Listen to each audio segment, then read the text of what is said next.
ساعت در پراگ رسو 14 است و چون معمول در همین وقت برنامه اخباری آزادی است تقدیم شما. سلام بینندگان عزیز، اگر تا 15 دقیقه بعدی ما را همراهی کنید امروز 14 نوامبر از این موضوعها آگاه خواهید شد.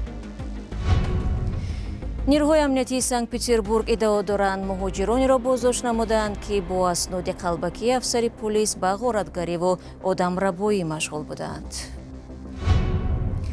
در روز جهانی مبارزه با بیماری قند گرفتاران تاجیک از کمبود و نرخ گران دوا شکایت میکنند. خیلی زورش نمیرسد و همون نگاه نکرده سلامتی خودش باید آدمیزاد احتیاط کند. و در امریکا بعد تاریخ 200 ساله سکه زنی تنگه 1 سنت خاتمه یافت ولی پنی در گردش باقی میماند. اما شروع میکنیم از تعیینات اخیر کادری در حکومت تاجیکستان. زفق زاده وزیر رشد اقتصاد و سودا از مقامش برکنار گردیده به جای او عبدالرحمن زاده که تا این دم معاون رئیس شهر دوشنبه بود تعیین شده است. پرزیدنت تاجیکستان امامعلی رحمان روز 14 نوامبر با امضای فرمان زفق زاده را سفیر در امریکا تعیین کرده است. فاروق امرعلی زاده که 5 سال اخیر سفیر تاجیکستان در امریکا بود از مقامش برکنار گردید. امامعلی رحمان همچنین سفیران تاجیکستان در فرانسه، استرالیا و ایتالیا را نیز عوض نمود. سفیر تاجیکستان در فرانسه جمالالدین عبیدالله پسر محمد سعید عبیداللهیف رئیس سابق شهر دوشنبه بود که با فرمان دیگری امامعلی رحمان سفیر تاجیکستان در ایتالیا شد. جمشید حامیزاده جایگزین جمالالدین عبیدالله در مقام سفیر فرانسه گشت. او سردار ریاستی سازمان‌های بین‌المللی وزارت کارهای خارجه تاجیکستان بود. ایدبی قلندر که از سال 2017 سفیر تاجیکستان در استرالیا، رومانیا، اسلواکیا، ونگریا، نروژ و نماینده دائمی تاجیکستان در سازمان امنیت و همکاری در اروپا بود از مقامش برکنار شد. در فرمان امامعلی رحمان دیده می شود که به جای او در استرالیا جابر منوچهر سفیر تاجیکستان تعیین شده است ولی معلوم نیست که او تاجیکستان را در 4 کشور دیگر اروپایی و سازمان امنیتی همکاری اروپا هم نمایندگی خواهد کرد یا نه. تعیینات کادری حکومت تاجیکستان را مخالفان و منتقدان جایگزین کادرها مینامند. مخالفان میگویند منصبها نه از روی شایستگی بلکه از روی نزدیکی به امامعلی رحمان و صداقت به او داده می شوند.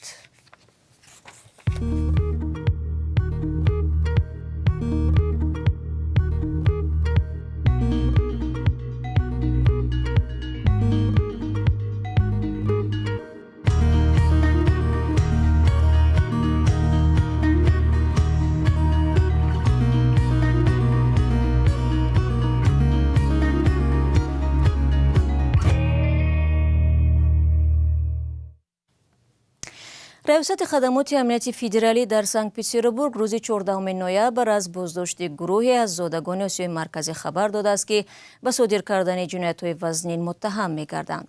به قبل این نهاد 3 نفر دستگیر شده به آن گمان بر می‌شوند که با استفاده از لباس و شهادتنامه‌های مقامات حفظی حقوق به آدمربایی و غارتگری مسلحانه مشغول بودند. نظر بازداشت شده‌ها نزدیکان یا وکیلان آنها دسترس نشده است.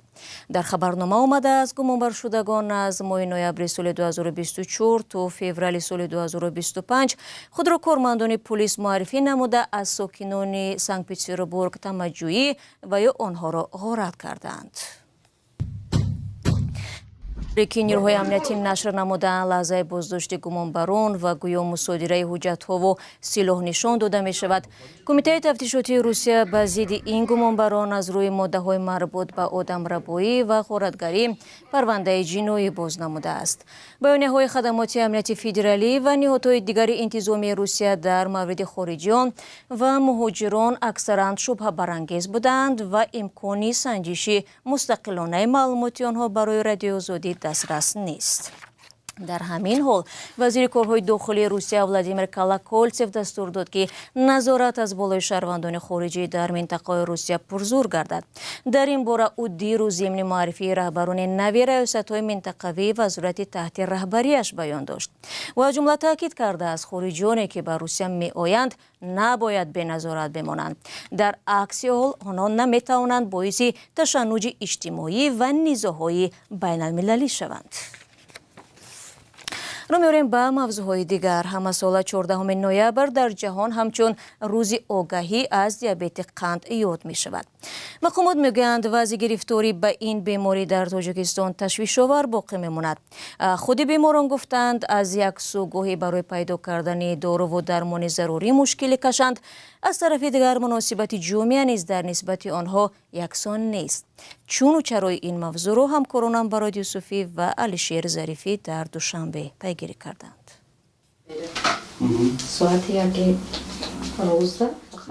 олмахон мамадназарова сокини 48-солаи шаҳри душанбе 11 сол инҷониб гирифтори бемории диабети қанд аст.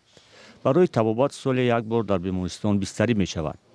барои бадтар нашудани вазъи саломатиаш пайваста аз доруву дармон истифода бурда тавсияи табибонро қатъан иҷро мекунад.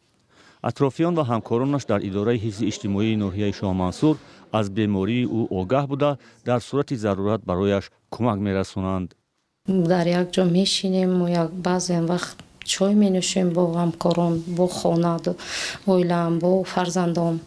хел вай намекунанд ки ин қанд касал аст, ё пиёлаи ина нагирем, ё қошиқи вай нагирем, мо хел вай надорем. олмахон мегӯяд ҳарчанд бемории қанд сироятӣ нест, муносибати хуб дар ҷои кор ва хонавода рӯҳияву талошҳои ӯро дар мубориза ба ин дард қавӣ кардааст. ин боно барои табобати бемориаш дар моҳ аз 700 то 900 сомонӣ харҷ мекунад, аммо на ҳамеша ҳамаи доруҳои зарурӣ барояш дастрас ҳаст.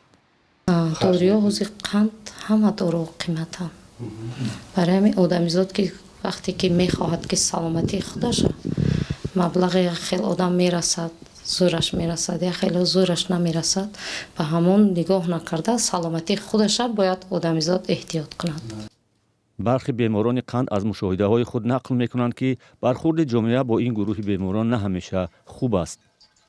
атрофониён мушоҳида кардан мешавад, як хелошо мебинед ки касалии бемории қанд бо ҳамо гирда навошкади суҳбати хуб карда наметавонанд. вай оила мебуродам хел ба вақти хуш намебурад аз дараш.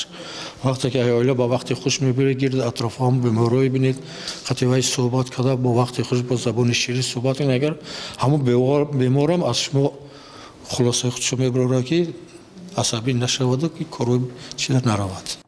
чунин бархурди номуносиб бо беморони диабети қандро табибон ба сатҳи огаҳии мардум аз ин беморӣ бастагӣ медиҳанд.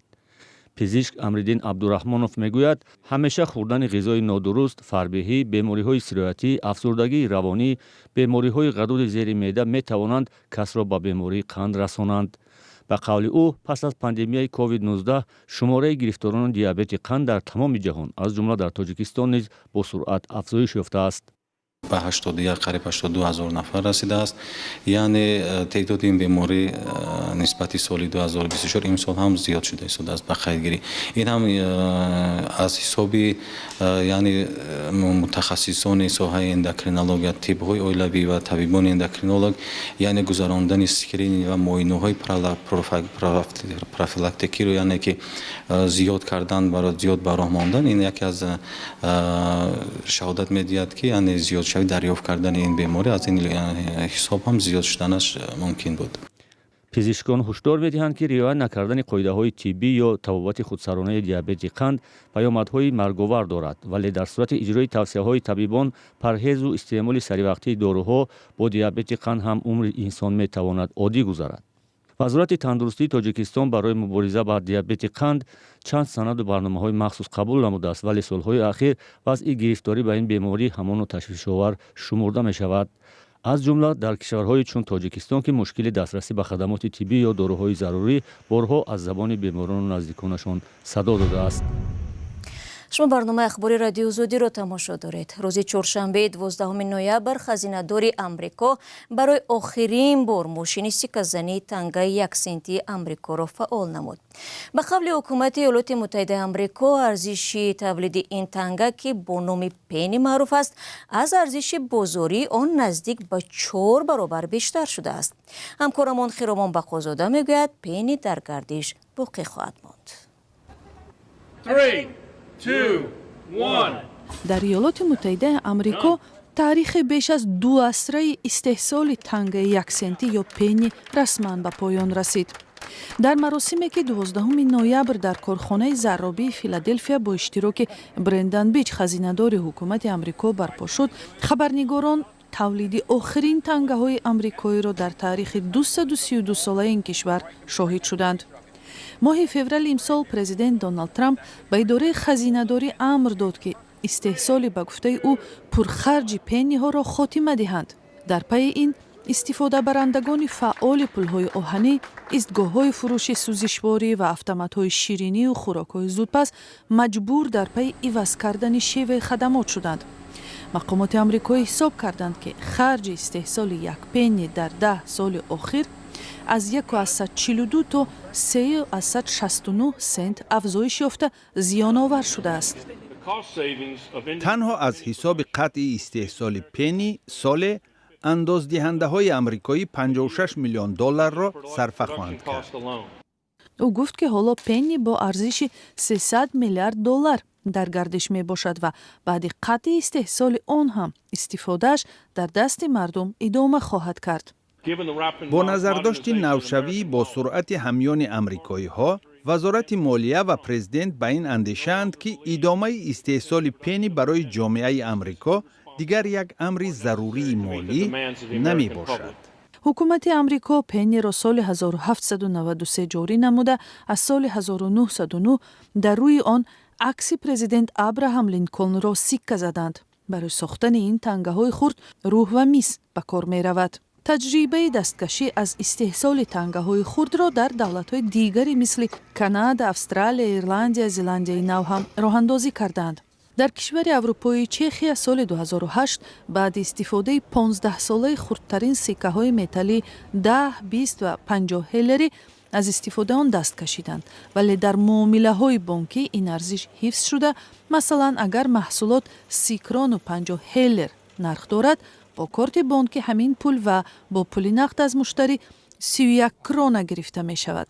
агар нархи маҳсулот 30 кронаву 40 ҳеллер буд, пас бо пули нақд нархи он то 30 крона як лухт карда мешавад. дар Тоҷикистон 25 сол пеш пули миллии сомонӣ ва ҳамроҳ бо он сиккаҳои 1, 2, 5, 20 ва 50 дирҳамӣ чун нишондоди хурдтарини пули нақд ба гардиш дароварда шуданд.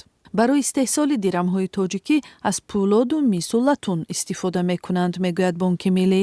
соли 2011 намунаҳои тангаҳои филизии Тоҷикистон нав шуданд.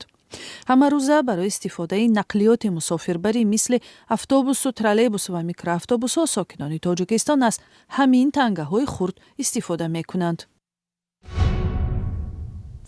дар қирғизистон маъмурони ҳукумати маҳаллӣ дар маконҳои тафреҳӣ рейд анҷом доданд.